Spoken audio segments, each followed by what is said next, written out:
This message is non-copyright. Duplication is encouraged.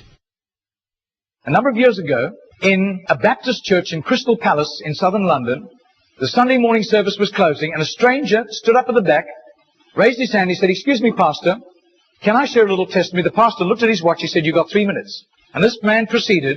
He said, "I've just moved into this area. I used to live in another part of London. I came from Sydney in Australia. And just a few months back, I was visiting some relatives, and I was walking down George Street. You know where George Street is in Sydney? It runs from the business hub out to the rocks, the colonial area. And he said, a strange little white-haired man stepped out of a shop doorway, put a pamphlet in my hand, and he said, "Excuse me, sir, are you saved? If you die tonight, are you going to heaven?" He said, I was astounded by those words. Nobody had ever told me that. I thanked him courteously, and all the way on British Airlines back to Heathrow, this puzzled me. I called a friend who lived in this new area where I'm living now, and thank God he was a Christian. He led me to Christ. And I'm a Christian, and I want a fellowship here. And Baptists love testimonies like it. Everyone applauded and welcomed him into the fellowship. That Baptist pastor flew to Adelaide in Australia the next week. And 10 days later, in the middle of a 3-day series in a Baptist church in Adelaide, a woman came to him for counseling, and he wanted to establish where she stood with Christ. And she said, "I used to live in Sydney.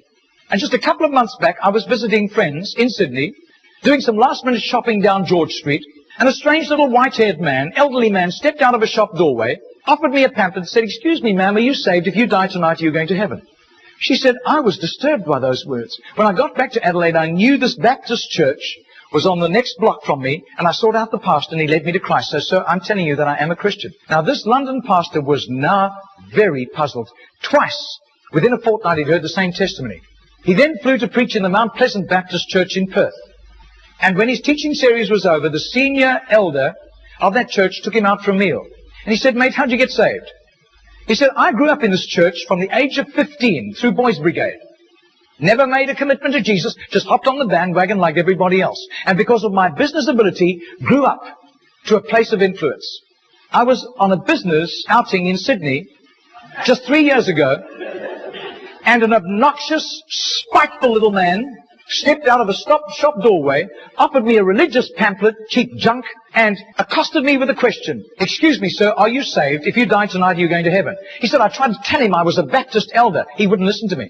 He said, I was seething with anger all the way home on Qantas to Perth. He said, I told my pastor thinking he would sympathize with me, and my pastor agreed. He had been disturbed for years, knowing that I didn't have a relationship with Jesus, and he was right. And my pastor led me to Jesus just 3 years ago." Now, this London preacher flew back to the UK and was speaking at the Keswick Convention in the Lake District. And he threw in these 3 testimonies. At the close of his teaching session, 4 elderly pastors came up and said, "We got saved between 25 and 35 years ago, respectively, through that little man on George Street giving us a tract and asking us that question." He then flew the following week to a similar Keswick Convention in the Caribbean, to missionaries. And he shared the testimonies. At the close of his teaching session, 3 missionaries came up and said, "We got saved between 15 and 25 years ago, respectively, through that little man's testimony and asking us that same question on George Street in Sydney." Coming back to London, he stopped outside Atlanta, Georgia, to speak at a naval chaplains convention. And when his 3 days of revving these naval chaplains up, over 1,000 of them, in soul winning, the chaplain general took him out for a meal. And he said, "How did you become a Christian?"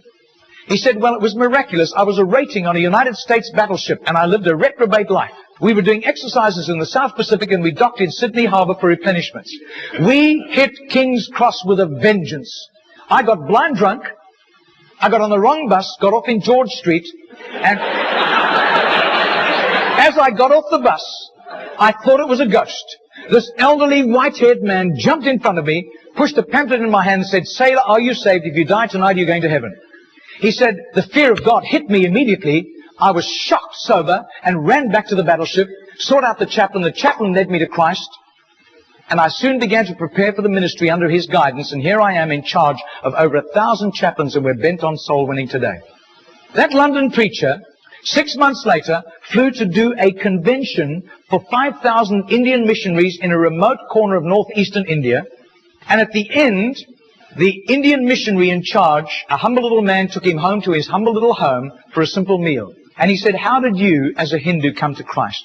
He said, "I was in a very privileged position. I worked for the Indian diplomatic mission. And I travel the world, and I am so glad for the forgiveness of Christ and His blood covering my sin, because I'd be very embarrassed if people found out what I got into. He said, one bout of diplomatic service took me to Sydney. And I was doing some last-minute shopping laden with parcels of toys and clothing for my children, walking down George Street. And this courteous little white-haired man stepped out in front of me, offered me a pamphlet, and said, "Excuse me, sir, are you saved? If you die tonight, are you going to heaven?" He said, I thanked him very much, but this disturbed me. I got back to my town, I sought out the Hindu priest, and he couldn't help me. But he gave me some advice. He said, just to satisfy your curious mind, nothing else, go and talk to the missionary in the mission house at the end of the road. And that was fatal advice. He said, because that day the missionary led me to Christ. I quit Hinduism immediately, and then began to study for the ministry. I left the diplomatic service, and here I am, by God's grace, in charge of all these missionaries, and we are winning hundreds of thousands of people to Christ. Well, 8 months later, that Crystal Palace Baptist pastor was ministering in Sydney, in Genor, southern suburb of Sydney. And he said to the Baptist minister, do you know a little man, an elderly little man, who witnesses and hands out tracts on George Street? And he said, I do. His name is Mr. Genor, Genor. But I don't think he does it anymore. He's too frail and elderly. The man said, I want to meet him. 2 nights later, they went around to this little apartment, knocked on the door, and this tiny, frail little man opened the door. He sat them down, made them some tea, and he was so frail he was slopping tea into the saucer as he shook. And as he sat with them, this London preacher told him all these accounts over the previous 3 years. This little man sat with tears running down his cheeks. He said, my story goes like this. He said, I was a rating on an Australian warship, and I lived a reprobate life, and in a crisis, I really hit the wall, and one of my colleagues, whom I gave literal hell, was there to help me. He led me to Jesus, and the change in my life was night to day in 24 hours. And I was so grateful to God. I promised God that I would share Jesus in a simple witness with at least 10 people a day, as God gave me strength. Sometimes I was ill, I couldn't do it, but I made up for it for other times. I wasn't paranoid about it, but I have done this for over 40 years, and in my retirement years, the best place was on George Street. There were hundreds of people. I got lots of rejections. But a lot of people courteously took the tracts. And he said, in 40 years of doing this, I've never heard of one single person coming to Jesus until today. Do you know, I would say that has to be commitment. That has to be just sheer gratitude and love for Jesus to do that, not hearing of any results. Margarita did a little count. That's 146,100 people. That simple little non-charismatic Baptist man influenced somehow to Jesus. And I believe what God was showing that Baptist minister was the tip of the tip of the tip of the tip of this iceberg. Goodness knows how many more had been arrested for Christ and were doing huge jobs out in the mission field. Mr. Genor died 2 weeks later. And can you imagine the reward he went home to in heaven? I doubt if his face would ever have appeared on Charisma magazine. I doubt if there would ever have been a write-up with a photograph in Billy Graham's Decision magazine, as beautiful as those magazines are. Nobody except a little group of Baptists in southern Sydney knew about Mr. Genor. But I'll tell you, his name was famous in heaven. Heaven knew Mr. Genor. And you can imagine the welcome and the red carpet and the fanfare he went home to when he arrived in glory.